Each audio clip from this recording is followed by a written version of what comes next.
नमस्कार दोस्तों, कैसे हैं आप सभी। मैं doctor Raju Sharma, student of Solan homeopathic medical college and under training at Gopal homeo healing centre. दोस्तों, आज का जो मेरा वीडियो बनाने का उद्देश्य है वह मेडिकल स्टूडेंट्स के लिए है जो कि फाइनल ईयर स्टूडेंट हैं या इंटरनी स्टूडेंट हैं।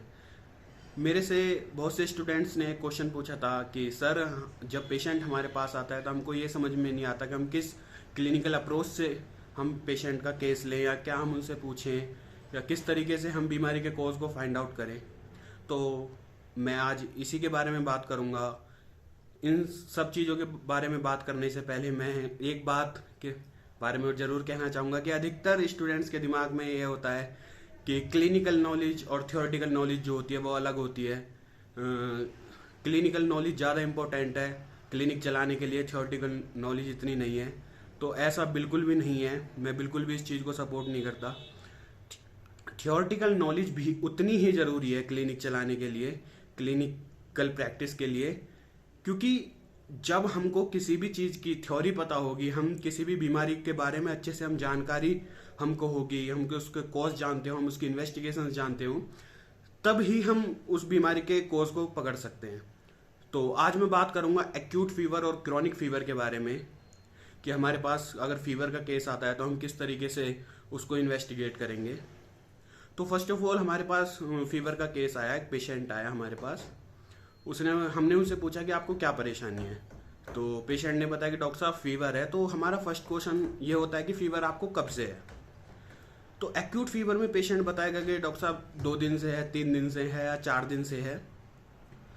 तो दूसरी चीज़ हम उनसे ये पूछेंगे कि फीवर के साथ साथ और समस्याएं क्या क्या आ रही हैं, ताकि हमको एक पर्टिकुलर कॉज फाइंड करने के लिए एक पर्टिकुलर सिस्टम मिल जाए कि भाई किस सिस्टम में दिक्कत आ रही है। तो पेशेंट मोस्टली ये बताता है कि बॉडी एक है, पेशेंट को बहुत ज़्यादा सांस लेने में तकलीफ हो रही है, थ्रोट इन्फेक्शन है।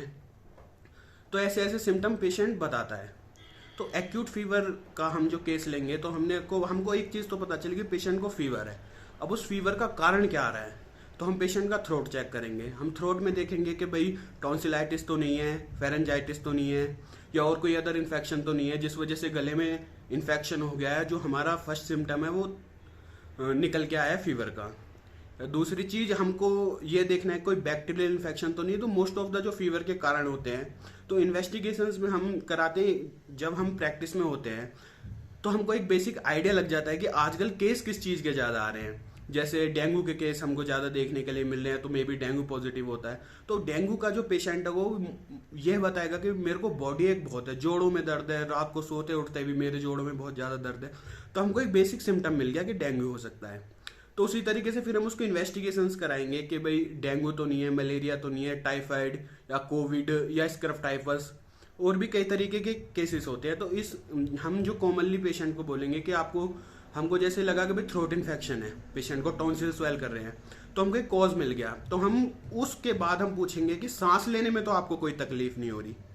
तो पेशेंट बोलेगा कि नहीं, सांस लेने में मेरे कोई तकलीफ नहीं है, बस गले में दर्द है, गले में दुखान है। तो हमको एक कॉज मिल गया, ठीक है। और अगर हमको कोई पेशेंट के साइन से अगर कोई सिम्टम हमको कॉज नहीं फाइंड आउट हो रहा है तो हम उनकी जांच कराएंगे, हम इन्वेस्टिगेशन कराएंगे, जिसमें हम विडाल करा सकते हैं, NS1 एंटीजन करा सकते हैं, मलेरिया का टेस्ट करा सकते हैं, स्क्रफ टाइफस करा सकते हैं। स्क्रफ टाइफस क्या होता है, एक बैक्टीरियल इन्फेक्शन होता है। हम पेशेंट से एक चीज़ फीवर के केस में हम ये भी पूछ सकते हैं कि आपके बॉडी के ऊपर कोई मार्क तो नहीं बना हुआ, कोई निशान तो नहीं आया किसी भी तरीके का, कोई सीक्रेट बर्न मार्क तो नहीं है। जो स्क्रफ टाइफस का की जो पहचान होती है, उसका जो मार्क होगा वो सीक्रेट बर्न की तरह होगा।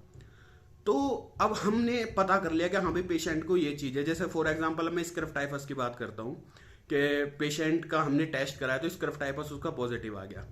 तो अब हमको ये चीज़ पता होनी चाहिए कि हम अपनी इन्वेस्टिगेशन यही खत्म कर देंगे? नहीं। अब यहाँ पे हमारी थियोरेटिकल नॉलेज काम करेगी कि जो हमारे स्क्रफ टाइफस बैक्टीरिया होता है उसका टाइम पीरियड कितना होता है और वो किस किस ऑर्गन पे इफेक्ट डालेगा। तो मोस्टली जो स्क्रफ टाइफस जब हमारी बॉडी के अंदर एक्ट करता है तो वो फीवर फर्स्ट साइन सिम्टम देगा। अगर उसको टाइमली क्योर नहीं किया गया तो वो सेकंड जो एक्ट करेगा वो लीवर के ऊपर एक्ट करेगा, फिर वो किडनी के ऊपर जाएगा, फिर वो हमारी बॉडी के अदर ऑर्गन्स को इफेक्ट करेगा। तो अगर स्क्रफ टाइफस पॉजिटिव आ गया तो अदर इन्वेस्टिगेशन में हम उसका लीवर फंक्शन टेस्ट कराएंगे, किडनी फंक्शन टेस्ट कराएंगे। उसमें हम ये देखेंगे कि हाँ भाई जो परेशानी है वो अभी बॉडी तक या लीवर तक नहीं पहुंची है, या अगर लीवर भी उसमें इन्वॉल्व हो गया है, जैसे ओटीपीटी बढ़े हुए आएंगे, बिलीरुबिन बढ़ा हुआ आएगा पेशेंट का, या और भी कोई अदर चेंजेस आ सकते हैं, तो हमको अब पेशेंट को ट्रीटमेंट देने से पहले फीवर के साथ साथ हमको उस लीवर को भी ठीक करना है।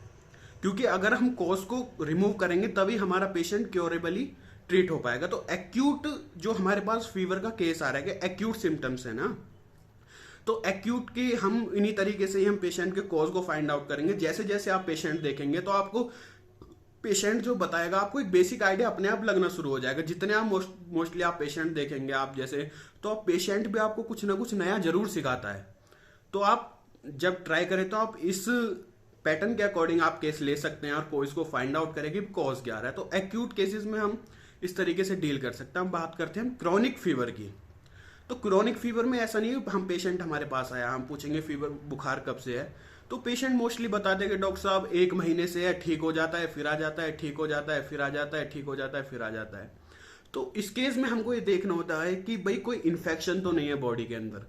तो अब हम उसके सारे टेस्ट तो करा नहीं सकते कि भाई हम फुल बॉडी चेकअप उसका करा दें, ऐसा नहीं होता।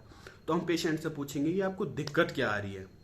तो पेशेंट मान लो अपनी दिक्कत बताए सांस लेने में तकलीफ है, तो हमको एक साइन मिल गया कि भाई रेस्पिरेटरी प्रॉब्लम हो सकती है।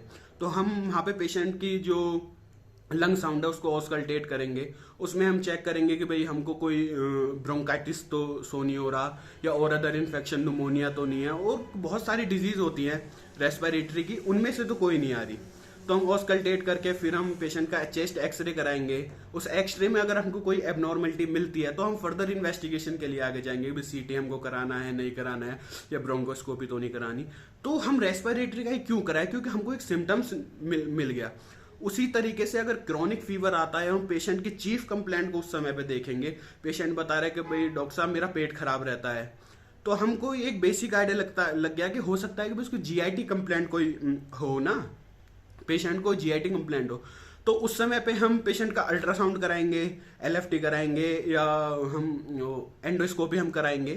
तो उससे क्या है कि हमको बेसिक एक क्रोनिक कॉज का पता चलेगा कि फीवर एक साइन आ गया हमारा ना।